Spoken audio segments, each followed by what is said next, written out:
빨간 날이 순식간에 끝이 났죠. 이 연휴는 왜 이렇게 빨리 끝나는지 모르겠습니다. 이번 연휴도 마찬가지고 항상 일요일, 주일이 끝나고 난 다음 날이 다가오고 있으면 저희한테 있는 또 병들이 도지고 있죠. 뭐냐면 바로 월요병입니다. 직장을 다니는 사람들이라면 누구나 한 번씩은 겪어봤을 이 월요병. 이게 뭐 정식 진단명이 아니기 때문에 인터넷에 떠돌아다니는 한 가지 그 테스트가 있더라고요. 그래서 제가 그 테스트를 한번 가져와 봤습니다. 여러분들은 과연 월요병에 대해서 얼마나 해당되시는지 한번 체크를 해보도록 하겠습니다. 6가지 질문을 드릴 텐데요. 속으로 한번 체크해 보세요. 자, 첫째, 일요일 오후 4시가 넘어가면 갑자기 기분이 가라앉거나 이유 없는 불안감이 시작됩니다. 자, 해당되시는 분은 손에 꼽고요. 둘째, 월요일 아침 눈을 떴을 때 평소보다 몸이 훨씬 무겁거나 두통, 소화불량 같은 증상이 나타난다. 자, 셋째, 출근길에 오늘 갑자기 회사가 정전되거나 상사가 연차를 냈으면 좋겠다는 상상을 해본 적이 있다. 넷째, 평소라면 웃고 넘길 동료의 실수나 상사의 지시에도 월요일은 유독 짜증이 치밀어 오른다. 다섯째, 월요일 오전 내내 모니터를 보고 있지만 정작 처리한 업무는 거의 없고 주말에 뭐 할까 그런 사진만 뒤적거린다. 여섯째, 월요일 점심시간에 이미 이번 주 금요일 저녁에 뭐 할지를 검색하거나 주말까지 남은 시간을 계산한다. 먼저 연계에서 한 개이신 분. 자, 연계에서 한 개이신 분 손을 들지 않으셔도 돼요. 대단한데요? 네, 뭐 이거는 제가 연계에서 한 개이신 분들은 딱 하나라고 생각을 했습니다. 어떤 사람이냐면 신입사원이지 않을까 싶었거든요. 근데 대단합니다. 아니면 거짓말을 하고 있는 걸 수도 있어요. 속으로 속이고 있는 걸 수도 있습니다. 난 월요병이 아니다. 자, 두 번째는요. 2개에서 3개. 2개에서 3개는 월요병 주의 단계입니다. 그리고 마지막 4개 이상은 월요병에 걸린 상태입니다. 있으실 분도 계실 거예요. 저도 한번 체크를 해봤는데요. 저 같은 경우는 월요일에 출근하는 것이 아니기 때문에 주일을 대입해서 한번 생각해봤습니다. 그랬더니 저도 이 말씀을 준비하거나 이거 유아부를 준비할 때 멍하게 있는 경우가 굉장히 많아요. 모니터 앞에 앉아 있으면서 뭘 해야 될지 아무것도 그냥 가만히 있었던 경우가 많고, 또 월요일에 이든이 데리고 어디 가야 되나라는 생각을 한 적이 굉장히 많습니다. 저도 보니까 월요병 주의 단계더라고요. 그런데 이렇게 생각하실 수 있죠. 월요병이 뭐 어때서? 월요병 걸리는 게 뭐 어때서? 라고 생각하실 수 있지만 절대 그렇지 않습니다. 이 월요병이 지속되면요, 우리가 단순히 회사에 가는 게 피곤하고 가기 싫고 해서 생기는 병이 아니라 이 재미없는 일을 내가 왜 하면서 살아야 하나라는 이 본질적인 의미가 퇴색될 수 있기 때문이에요. 그러니까 왜 그 학습된 무력감이라고 하죠. 실제로 내가 피곤하지 않은데 피곤해지는 거예요, 괜히. 내가 일을 하는 분명한 의미가 있는데도 그 의미를 찾지 못하는 상황이 올 수 있다라는 겁니다. 왜 이 월요병 이야기를 하냐? 오늘 말씀이요, 바로 이 병을 가지고 있거나 가질 수 있는 위험이 있는 직장인들을 위해 하나님께서 주신 말씀이기 때문입니다. 단도직입적으로 직장인이라면, 또 직장인을 다니는 그리스도인들이라면 너희들 이렇게 살아야 해 라는 말씀이에요. 솔직히 말씀드리면 저는 여러분들이 매일 겪는 이 출근길의 고단함이나 상사의 갑질이나 내가 해야 되는 어떤 보고서에 대한 그런 부담감이 뭔지는 저는 잘 모릅니다. 물론 여러 가지 아르바이트를 해봤지만 그건 누구나 알 수 있는 일이고요.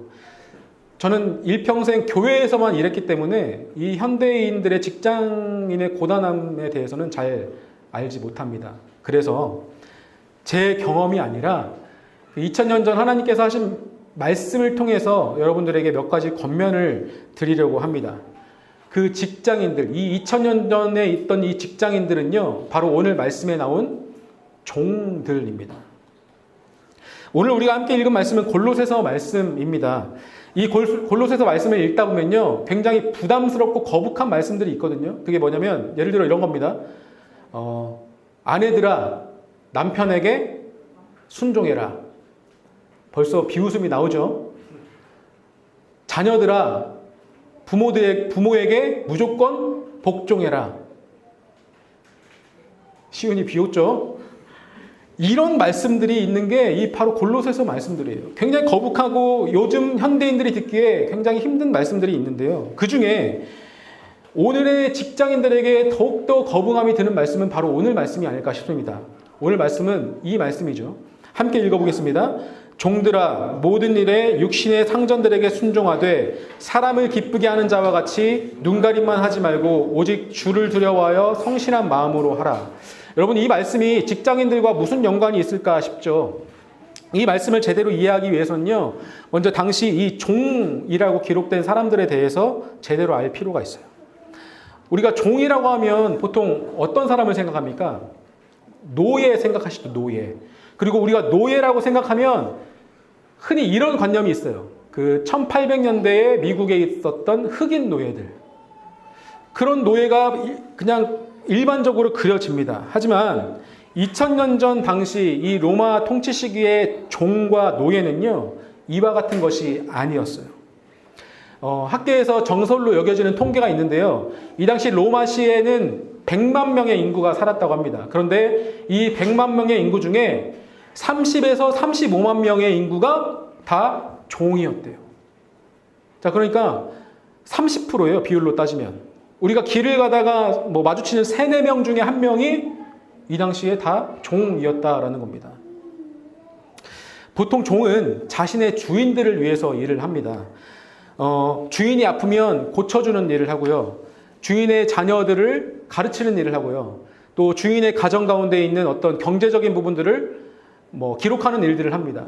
그러니까 지금으로 따지면 의사, 세무사, 교사 이런 직군의 일들을 다 종들이 했다라는 거예요. 의사인데 노예예요. 셈이 빠르고 머리가 좋은 세무사인데 노예예요. 머리에 든 지식이 많은 교사인데 종이에요. 뭔가 지금으로 생각하면 인지가 부조화가 일어납니다. 이 당시 종이라는 존재를 이해하기 위해서는 이런 세팅이 반드시 필요하다는 거예요. 그런데 더욱더 중요한 것은요, 이 종들이 사람으로서 대접을 받지 못했다라는 거예요. 법적으로, 실제 법적으로 이 종들은 사람이 아니라 도구였습니다. 예를 들어 논밭을 가는 쟁기나 삽이나 낫이 말 못하는 도구라고 하면 종들은 말하는 도구였어요. 여러분, 우리가 스마트폰을 사용하죠. 스마트폰을 사용하다가 깨지거나 성능이 다하거나 이제 바꿔야 될 필요성이 있으면 이거를 어떻게 바꿔, 생명체인데 이거 너무 소중한데 이렇게 합니까? 아니죠. 바꿀 기회가 있으면 가차없이 바꿔버리죠. 왜냐하면 우리가 쓴 도구이기 때문에. 이 당시 종들이 바로 이와 같았다는 거예요. 의사였던 종, 교사였던 종, 그런 종들도 그냥 성능 좋은 도구에 불과했다라는 겁니다. 자, 이런 삶의 연속을 살아가고 있었던 사람들이 바로 이 당시 종들이었어요. 그러니까 우리는 월요병을 겪죠. 일 나가기 싫다. 어떡하지? 하지만 얘네들은 이 당시 종들은 월요병의 문제를 넘어섰어요. 내가 이번에 이 일을 못하면 나 폐기 처분 되겠는데? 나 죽임 당하겠는데? 라는 이 걱정을 항상 안고 살고 있던 사람들이 바로 이 당시 종들이라는 겁니다. 그러니까 인간으로서의 어떤 근본적인 존재 가치가 헷갈리는 거예요. 여러분, 그 장기하의 노래 중에 싸구려 커피 노래 아시죠? 그 노래 중 가장 처음에 뭐가 나옵니까? 내가 장판인지 장판이 난지. 하도 누워있다 보니까 장판이랑 나랑 헷갈리는 거예요. 종들도 마찬가지예요. 내가 하도 넌 도구야라고 들으니까 내가 인간인지 내가 진짜 도구인지 헷갈리는 거예요. 그러면서 자기들은 난 도구구나 라고 생각하며 살아가는 겁니다. 바로 이 시점에, 바로 이런 삶에 있던 이 사람들에게 무슨 일이 일어난 겁니까? 예수 그리스도의 복음이 들려지게 된 거예요. 그 십자가 사건이 온 로마 전역에 들려지게 된 겁니다. 특히 이 골로새 지역에는 어떠한 복음이 들려졌냐면 이 복음들이 들려졌어요. 제가 한번 읽어드릴게요. 그가 우리를 흑암의 권세에서 건져내사 그의 사랑의 아들의 나라로 옮기셨으니 그 아들 안에서 우리가 속량 곧 죄사함을 얻었도다. 거기에는 헬라인이나 유대인이나 할례파나 무할례파나 야만인이나 수구디아인이나 종이나 자유인이나 차별이 있을 수 없나니 오직 그리스도는 만유시오 만유 안에 계시니라. 아멘. 늘 죄인처럼 비굴하게 살던 사람들에게 너는 더 이상 죄인이 아니라고 말하는 거예요. 그리고 분명 주인을 위해 도구로만 일하던 종이었는데 내 주인인 로마인이나 저기 유대인이나 야만인이나 다 똑같은 사람이래요. 심지어 골로새서 2장 14절 말씀을 보면 우리를 거스르고 불리하게 하는 법조문으로 쓴 증서를 지우시고 제하여 버리사 십자가에 못 박으시고 통치자들과 권세들을 무력화하여 드러내어 구경거리로 삼으시고 십자가로 그들을 이기셨느니라. 그러니까 뭐예요? 나를 묶거든 그 노예 문서를 지워버리시고 내 목숨줄을 좌지우지하는 그 주인들, 통치자들을 부끄럽게 하는 거예요. 구경거리로 삼으시겠대요. 여러분 처음에 종들이 이 말을 들었을 때 이게 뭔 소린가 싶었을 겁니다. 하지만 우리도 알죠. 복음이 우리에게 처음 알려졌을 때, 들려졌을 때 우리도 이게 뭔 소리야 했지만 믿음이 우리에게 생기는 순간, 이 복음이 우리에게 실제가 생기는 순간 이 말씀이 실제가 된 거죠. 그러니까 이 종들이 어떻게 반응했겠습니까? 신세계가 열리는 거예요. 소위 말하는 믿는 자들이요, 이제 하나의 공동체를 이루고 모여서 예배드리기 시작하면서요, 이들의 생각 체계가 완전히 바뀌기 시작합니다. 평생 물건 취급을 받던 사람들이요, 어떻게 되는 거예요? 형제님이라는 호칭을 들어요. 자매님이라는 호칭을 듣습니다. 평생을 누군가의 도구로만 살던 사람들이요, 너는 하나님의 자녀야 라는 얘기를 듣습니다.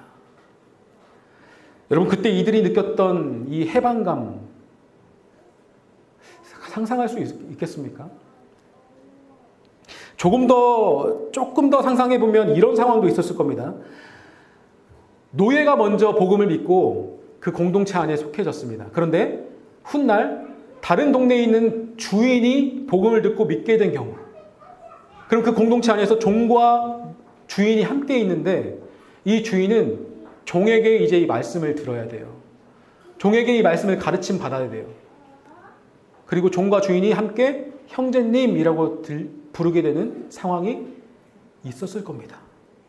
자, 이런 상황을 겪게 되면 뭐랄까, 이 종들의 마음 가운데 그런 마음이 있지 않겠습니까? 그 영적 우월감이라고 할까요? 아, 내가 더 이상 도구가 아니라 나는 얘보다 더 영적으로 우월한 사람이야 라는 그 의기양양함이 이 종들에게 있었지 않았을까요? 그런데 안타깝지만 이 공동체를 벗어나면 여전히 현실은 나는 도구로, 종으로 살아갈 수밖에 없는 현실이 오겠죠.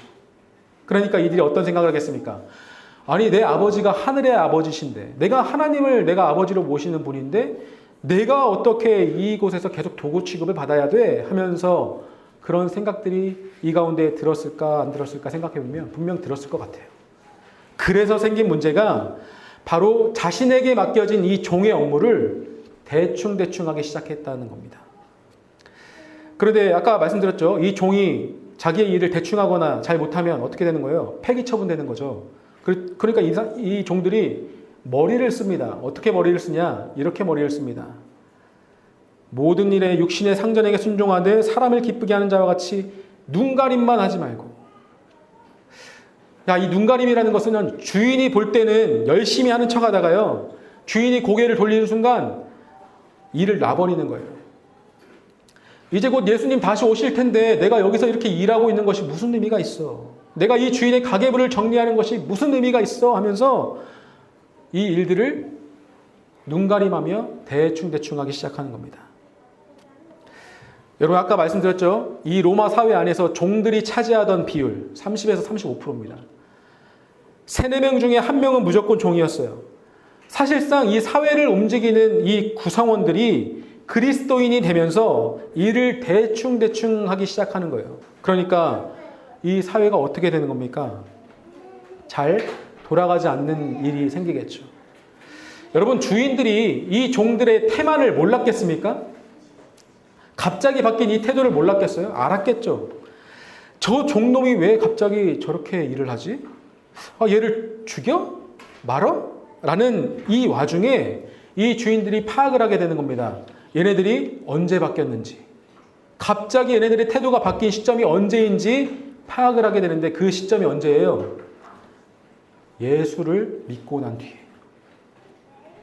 어떤 모임을 다녀온 후부터 얘네들이 태도가 바뀌기 시작한 거예요. 뭐 교회? 예배? 이러한 바뀐 태도는 이 당시 로마인들에게 교회라는 것에 대한 인식을 굉장히 잘못 짚어주고 있는 그런 일들이 발생했다라는 겁니다. 그래서 이런 상황에 바울이 이렇게 권면하는 거예요. 이 골로새에 살고 있던 이 사람들에게 이렇게 강력하게 다시 권면하는 겁니다. 우리 오늘 말씀 함께 다시 읽어보겠습니다. 종들아, 모든 일에 육신의 상전들에게 순종하되 사람을 기쁘게 하는 자와 같이 눈가림만 하지 말고 오직 주를 두려워하여 성실한 마음으로 하라. 무슨 일을 하든지 마음을 다하여 주께 하듯 하고 사람에게 하듯 하지 말라. 이는 기업의 상을 주께 받을 줄 아나니 너희는 주 그리스도를 섬기느니라. 불의를 행하는 자는 불의의 보응을 받으리니 주는 사람을 외모로 취하심이 없느니라. 아멘. 바울은 종들에게 확실하게 말하죠. 너희들이 지금 하고 있는 일, 그거 열심히 해야 해. 너희가 종이면 너희 주인에게 순종해 라고 얘기하고 있는 겁니다. 그런데 여기 단어가 하나 나오죠. 상전, 그 주인은요, 무슨 주인이냐면 육신의 주인이에요. 그러니까 이 주인이 비록 너의 육신의 주인이라 할지언정 너의 영혼까지는 주인이 아니다 라고 얘기하고 있는 겁니다. 바울은 너희들이 네 주인에게 순종한다고 해서 그것이 너희가 여전히 도구로 존재하는 것이 아니라 영혼의 주인은 따로 있어 라고 이 말씀을 통해 얘기하고 있는 거예요. 우리는 예수님을 믿어서 이 땅의 육신의 잘됨과 어떤 육신의 보상을 받은 것이 아니라 하나님의 유산을 받았다라고 얘기합니다. 그 결정적인 증거가 무엇입니까? 여러분, 유산은 누가 받아요? 부모님의 유산은 누가 받습니까? 자녀가 받죠. 갑자기 엄한 사람이 나타나 제3자가 나타나서 그 유산을 가로채가지 않습니다. 우리가 하나님의 유산을 받았다는 것은 우리가 하나님의 자녀로 일컬음을 받게 되었다라는 겁니다. 그 증거로 우리가 하나님을 무엇이라고 부르죠? 하나님 아버지라고 부릅니다. 또 한 가지, 이 복음은 저절로 사람들에게 전해진 것이 아니죠. 복음을 먼저 안 사람들이요, 다른 누군가에게 귀감이 되는 삶을 살고 솔선수범이 되는 삶을 살았기 때문에 복음이 그들에게 들려진 거예요. 우리가 번화가를 돌아다니다 보면 이런 사람들 마주치죠. 예수 믿고 천국 가세요 라는 사람들 마주칩니다. 팻말을 들고 열심히 외치죠. 그런데 세상 사람들은 그 사람들을 보고 진짜 예수를 믿으려고 생각하지 않아요. 왜 그렇습니까? 이건 단지 소음이에요. 왜 그래요? 그들의 그 말을 외치는 사람들의 삶이 보이지 않기 때문이에요. 복음은 내가 예수님처럼 희생과 고난과 포기와 가난과 헌신을 통해서 이 삶을 통해서 전할 수 있는 것이 바로 복음입니다. 그런데 뭐예요 지금? 이 골로새에 있는 종들이 어떻게 행동하고 있는 겁니까? 복음을 들고 믿는다고 하는 사람들이요, 이전보다 더 게으르게 사는 거예요. 이전보다 더 나태하게 사는 거예요. 이전과는 더 비교할 수 없이 교만하게 살고 있는 거예요. 그럼 예수님께서 우리에게 마지막으로 하신 말씀, 너희는 온 유대와 사마리아와 땅끝까지 이르러 내 증인이 되리라 하시는 그 말씀을 절대 이룰 수 없다라는 것이죠. 한때 우리가 믿는 이 개신교가 굉장히 욕을 먹었던, 질타를 받았던 때가 있었습니다. 코로나 때를 기억하시죠? 왜 우리를 못 모이게 하느냐? 왜 우리가 모여서 예배드리겠다는데 정부가 뭔데 우리를 못 모이게 하느냐 하면서 몇백 명, 몇천 명이 모여서 예배드렸던 그때, 결국 그 일은 교회발 코로나로 많은 기독교인들이 욕을 먹었던 사건이 기억이 나실 겁니다. 또 가까이에선 목사라고 장로라고 꺼드럭대는 그런 사람들 때문에 세상에 있던 어떤 한 사람들은 복음의 복자도 못 듣고 살아가는 경우가 많이 있습니다. 매주, 오늘도 고백했습니다. 사도신경으로 우리는 신앙을 고백하죠. 이 사도신경 가운데에 어떠한 내용이 있습니까? 우리가 거룩한 공교회를 고백하죠. 이 공교회라는 것은 공동의 교회라는 거예요. 공동의 교회. 어떤 특별한 사람을 위해서, 특별한 계층을 위해서, 특별한 누군가를 위해서 교회가 존재하는 것이 아니라 모든 사람과 모든 계층과 모든 누군가에게 이 교회는 허락되어져야 된다라는 겁니다. 여러분, 이 교회에서는 종과 주인이 서로 형제가 되고 자매가 되는 그런 곳이 이 공교회입니다. 이런 기적과 같은 곳이 진짜 기적이 되는 곳은요, 우리가 이 공교회를 떠나 삶으로 들어갔을 때예요. 예배당을 떠나 월요일 아침에 일터로 흩어졌을 때 이 기적이 더 일어나는 거예요. 뭐냐면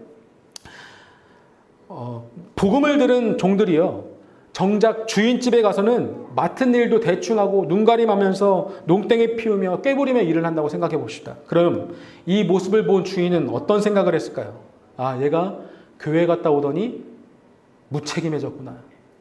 아, 얘가 예수 그리스도, 예수를 믿더니 완전히 사회의 질서를 망가뜨리고 있구나 라는 생각 안 했겠습니까? 기독교를, 이 개신교를 더욱더 안 좋게 보지 않겠습니까? 이와 비슷한 상황을 두고 베드로전서 말씀에서 이렇게 기록하고 있습니다. 함께 읽어보겠습니다. 여러분은 이방 사람 가운데서 행실을 바르게 하십시오. 그렇게 해야 그들은 여러분더러 악을 행하는 자라고 욕하다가도 여러분의 바른 행위를 보고 하나님께서 찾아오시는 날에 하나님께 영광을 돌릴 것입니다. 뭐예요? 믿는 사람들이 자신이 속한 자리에서 이전보다 더 성실하고 최선을 다해야 했던 이유는 이 주인의 어떤 비위를 맞추기 위해서가 아니라 우리가 공동으로 존재할 수 있는 이 교회의 문을 세상 사람들에게 더 열어주기 위해서라는 겁니다. 이것이 바로 예수님께서 먼저 믿은 그리스도인들에게 요청하신 것이에요. 세상에 존재하는 많은 종교들은 선을 행하라고 가르칩니다. 그리고 책임감 있게 행동하라고 가르치죠. 그런데 이 선은 누구를 향한 것인가를 생각해 볼 필요가 있습니다. 불교에서는 왜 업보라고 하죠. 업보. 너희가 선을 행하지 않으면 나중에 그거를 그대로 받을 거야. 악을 행하면 너 그 악이 그대로 너희에게 올 거야 하는 그 업보라는 말이 있습니다. 이게 뭡니까? 너희가 선을 행하는 이유는 네가 잘 되기 위해서 선을 행해야 돼 라는 거예요. 그런데 하나님 말씀 뭐라고 얘기합니까? 너희가 선을 행하는 이유는 뭐예요? 하나님께 영광을 돌리기 위해서 하는 거예요. 이 주체가 우리에게 있는 게 아니라 하나님께 있다는 겁니다. 성도 여러분, 세상 안에서 그리스도인으로 산다는 것이 절대 쉬운 게 아닙니다. 믿지 않는 남들보다요, 한 발 더 움직여야 되고, 믿지 않는 남들보다 한 번 더 참아야 되고, 한 번 더 손해봐야 되는 것이 바로 그리스도인이에요. 세상 사람 누군가는 슬슬 눈치 보면서 깨부리면서 일해도 우리는 그러지 않아야 돼요. 왜요? 우리가 있는 그 일터가 하나님을 드러낼 수 있는 가장 최적의 공간이기 때문에 그렇습니다. 바울은 우리가 하는 이 노력들이 절대 헛된 것이 아니라고 이렇게 말씀하고 있습니다. 이는 기업의 상을 주께 받을 줄 아나니 너희는 주 그리스도를 섬기느니라. 너희들이 겉으로는 주인을 섬기는 것 같이 보여도, 겉으로는 회사의 노예처럼 보여도 사실 너희는 그게 아니라 그 안에서 그리스도를 섬기고 있는 거야 라는 거예요. 그리고 너희는 그것에 대한 보상을 이미 하나님께로 다 받았다라고 얘기하고 있는 겁니다. 말씀을 정리하겠습니다. 여러분, 우리의 월요병을 치료할 수 있는 방법은 딱 한 가지예요. 그곳이 내가 일하는 곳이 아니라 그곳이 내가 파송된 선교지라고 생각하는 것밖에 없습니다. 내일 아침에 출근해서 컴퓨터를 켤 때 혹은 사무실 문을 열고 들어가기 전에 딱 3초만이라도 이렇게 얘기했으면 좋겠어요. 하나님, 내가 오늘 이 파송지로 선교에 나왔습니다. 이 고단한 일터가 하나님으로 인해 교회가 되게 해주십시오 라는 이 선포. 내가 해야 되는 이 모든 일들이 내가 이 회사가 아니라 상사가 아니라 주께 하듯 하겠습니다 라는 이 선포가 분명히 우리들의 여로병을 고쳐줄 거라고 생각합니다. 하여 여러분을 통해서 예수 믿는 사람들은 다르구나. 이런 사람들이 모이는 교회가 정말 진정 세상의 빛이 될 수 있겠구나라는 생각이, 그 고백이 여러분들의 일터에 분명히 있기를, 또 터져 나오기를 소망합니다. 하나님과 함께 당당하게 월요일 아침에 문을 여는 저와 여러분들이 되기를 간절히 소망하며 우리가 찬양을 통해 이 마음을 고백하도록 하겠습니다. 사랑의 주님, 골로새에 있던 종들이 예수님을 믿음으로 나태해지고 게을러지고 맡은 바 책임을 다하지 못했던 그 모습을 보며 오늘 우리가 바울이 했던 말씀을 기억합니다. 내가 맡은 일에 더욱 충실하고 내가 맡은 일에 더욱더 책임을 다하며 오직 우리에게 아버지 되신 하나님을 기억하며 살아가는 그런 사람이 되라고 바울이 권면했던 이 말씀을 오늘 우리 마음 가운데 새깁니다.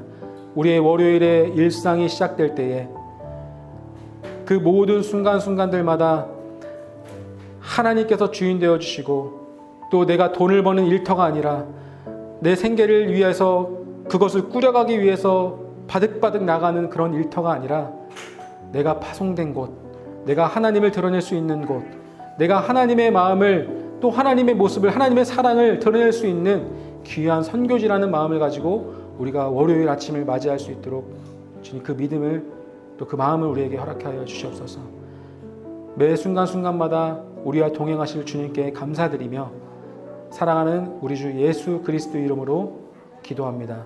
아멘.